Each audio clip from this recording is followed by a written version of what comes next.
अब हम लोग क्वेश्चन नंबर 2 देखते हैं कि क्वेश्चन नंबर 2 में क्या कह रहा है। क्वेश्चन नंबर 2 में कह रहा है कि दी गई एपी के प्रथम 4 पद लिखी, ठीक है, जबकि प्रथम पद जो कि ए आपका दे रखा है और सार्वंतर दे रखा है और आपको प्रथम 4 पद लिखना है, ठीक है। अब देखो किसी भी एपी का पद कैसे होता है, पहला पद आपका ए होता है। अब पहले पद में जब हम सार्वंतर को जोड़ते हैं तो हमको दूसरा पद प्राप्त होता है, फिर दूसरे पद में हम अगले फिर उसी सार्वंतर को जोड़ते हैं तो तीसरा पद प्राप्त होता है, फिर इसमें हम सार्वंतर को जोड़ते हैं तो हमको चौथा पद प्राप्त होता है। यानी कि पहला पद ए होगा, दूसरा पद ए प्लस डी होगा, जो तीसरा पद होगा ये डी डी जुड़ के आपका तीसरा पद ए प्लस 2d हो जाएगा, जो चौथा पद होगा ये डी डी जुड़ के आपका ए प्लस 3d हो जाएगा। यानी पहला पद ए, दूसरा पद ए प्लस डी, तीसरा पद ए प्लस 2d और चौथा पद ए प्लस 3d।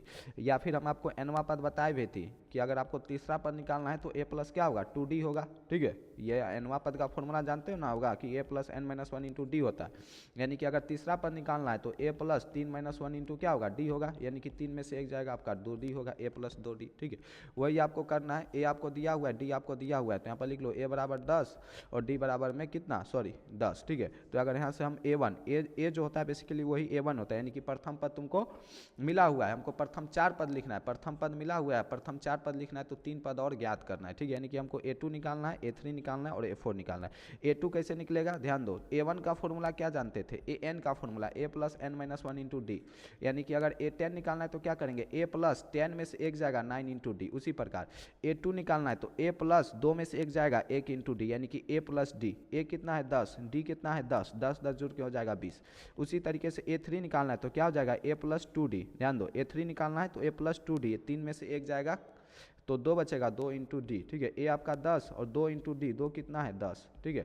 यानी कि 10 प्लस ये 2 गुना 10 20, 20 प्लस 10 30। उसी प्रकार से a4 निकालना है तो a प्लस 3d, ए कितना है आपका 10, ठीक है, प्लस 3 इंटू डी, डी कितना है 10, ठीक है। तो ये आपका 10 प्लस 3 इंटू 10 यानी कि 30 और 30 प्लस 10 40।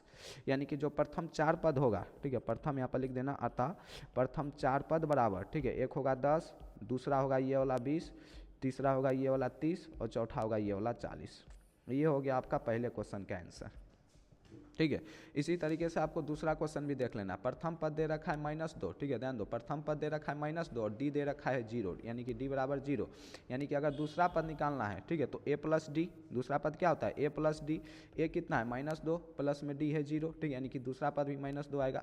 तीसरा पद निकालना है तो तीसरा पद क्या होता है a प्लस में 2d, ए कितना है -2 और प्लस में 2 इंटू 0, डी का मान 0 है तो 2 इंटू 0 आपका 0 ही रहेगा, यानी कि तीसरा पद भी -2 आएगा। उसी तरीके से चौथा पद भी आपका -2 ही आएगा, ठीक है। यानी कि दूसरे सवाल का जो प्रथम 4 पद होगा वो -2 -2 -2 -2, ये होगा प्रथम 4 पद। इस तरीके से आपका क्वेश्चन नंबर 2 भी कंप्लीट हो गया। अब हम देखते हैं क्वेश्चन नंबर 3। क्वेश्चन नंबर 3 में क्या था कि आपको a बराबर क्या दे रखा था, ठीक है, ध्यान दो, a बराबर 4 दे रखा था, d बराबर -3, तो a बराबर 4 लिख दो, d बराबर -3। जो a है बेसिकली वही a1 है, हमको बस a2 निकालना है। a2 क्या होता है a प्लस डी, a का मान 4 और प्लस में d का मान -3। अब देखो प्लस इंटू माइनस, ये माइनस हो जाएगा, यानी कि 4 - 3 1 आ जाएगा। a3 निकालना हो तो a प्लस में 2d कर देंगे, a कितना है आपका 4, ठीक है, प्लस में 2 इंटू डी कितना है -3, ठीक है। अब देखो 4, अब ये 2 तिया कितना हो जाएगा माइनस से, 4 माइनस से हो जाएगा तो -2, ठीक है। अब देखो a4 निकालना है तो a प्लस में कितना हो जाएगा 3d, a कितना है आपका 4, ठीक है, प्लस में 3 इंटू डी कितना है आपका -3, ठीक है। अब देखो 4 और ये 3 तिया कितना हो जाएगा -9, तो 4 - 9 करेंगे तो -5, ठीक है। यानी इसके जो प्रथम 4 पद हो जाएंगे, ठीक है, एक हो जाएगा पहला पद तो 4 क्वेश्चन में दे रखा था, दूसरा पद आपका 1, तीसरा पद ये -2 और चौथा पद ये -5, ठीक है। तो इसका प्रथम 4 पद हो जाएगा 4 1 -2 -5। इस तरीके से क्वेश्चन नंबर 3 भी आपका कंप्लीट हो गया। अब हम देखते हैं क्वेश्चन नंबर 4, जिसमें a बराबर -1 और d बराबर 1/2 दे रखा है, ठीक है। तो हम चौथा क्वेश्चन देख लेते हैं। a बराबर क्या दे रखा है -1, ठीक है, और d बराबर दे रखा है 1/2, ठीक है। यानी कि अगर इसका हम दूसरा पद निकालना चाहे तो कैसे लिखेंगे, a प्लस में d, a कितना है -1, d कितना है 1/2, ठीक है। अब ध्यान दो -1 प्लस 1/2 आ जाएगा -1/2, ध्यान दो, ठीक है, -1 और प्लस 1/2, ठीक है। जब 1 और 2 का एलसीएम लेंगे तो 2, यहाँ पर बन जाएगा -2 प्लस 1, यानी कि आ जाएगा -2 प्लस 1 करेंगे तो -1/2, ठीक है। अब ध्यान दो, अब हम तीसरा पद निकालना है तो तीसरा पद कैसे निकलेगा, ठीक है, a प्लस में 2d, अब a कितना है -1 प्लस में 2 इंटू डी कितना है 1/2, 1/2 से ये 2 कैंसिल हो जाएगा, ध्यान दो, ये 2 कैंसिल हो जाएगा, ये आ जाएगा -1 प्लस 1, यानी कि तीसरा पद आ जाएगा 0। और चौथा पद निकालेंगे कैसे, a प्लस में 3d, ठीक है। अब a कितना है -1 प्लस में 3 इंटू डी कितना है 1/2 यानी कि -1 प्लस 3/2 यानी कि -2 प्लस 3/2 यानी कि 1/2। यानी इसके जो प्रथम 4 पद हो जाएंगे, ठीक है ध्यान दो, इस एपी के जो प्रथम 4 पद होंगे, प्रथम पद तो -1 दे ही रखा है, जो दूसरा पद होगा वो -1/2 होगा, ठीक है, जो तीसरा पद होगा वो 0 होगा और चौथा पद 1/2 होगा। तो ये हो जाएगा दिए गए एपी के प्रथम 4 पद। ठीक है, अब हम क्वेश्चन नंबर 5 देख लेते हैं। क्वेश्चन नंबर 5 क्या कह रहा है कि a बराबर -1.25 दे रखा है और d बराबर -0.25 दे रखा है। ठीक है, तो हम यहाँ पर a बराबर लिख लेते हैं, ठीक है -1.25, ठीक है, और d बराबर लिख देते हैं -0.25। ठीक है, ध्यान दो, a बराबर, ठीक है -1.25, ठीक है, और d बराबर क्या लिख देते हैं -0.25। ठीक है, तो a बराबर -1.25 लिख दिए और d बराबर -0.25 लिख दिए।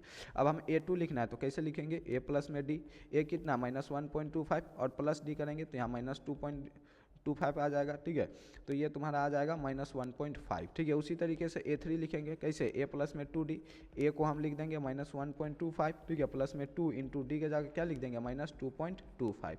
अब ये -1.25 रहेगा, प्लस इंटू माइनस माइनस, और ये 2 इंटू माइनस का 0.25 माइनस का 0.5 हो जाएगा, और माइनस का 0.5 करेंगे तो ये माइनस का 1.75 हो जाएगा। ठीक है, उसी तरीके से a4 लिखना हो तो कैसे लिखेंगे, a प्लस में 3d, a कितना है -1.25, ठीक है, प्लस में 3 इंटू डी कितना है -2 माइनस का 0.25। ठीक है, अब देख लो, माइनस का 1.25 और 3 गुना माइनस का 0.25 करेंगे तो क्या आ जाएगा, ठीक है 25 या 75 यानी कि माइनस का 0.75। ठीक है, अब देखो माइनस का 1.25 और माइनस का 0.75 करेंगे तो माइनस का 2 हो जाएगा। यानी दिए गए एपी के जो प्रथम 4 पद हो जाएंगे, पहला तो -1.25 क्वेश्चन में ही दे रखा था, दूसरा पद हो जाएगा -1.5, ठीक है, तीसरा पद हो जाएगा -1.75 और चौथा पद हो जाएगा -2। ठीक है, ये हो गया आपका दिए गए एपी के प्रथम 4 पद। ठीक है, इस तरीके से आपका क्वेश्चन नंबर 2 भी क्या हो गया, कंप्लीट हो गया। क्वेश्चन नंबर 2 में करना क्या था आप समझ चुके हैं, ए दे रखा था, डी दे रखा था, सिंपली आपको प्रथम 4 पद ज्ञात करना था। इस तरीके से क्वेश्चन नंबर 2 भी आपका कंप्लीट हो गया। अब हम देखेंगे क्वेश्चन नंबर 3।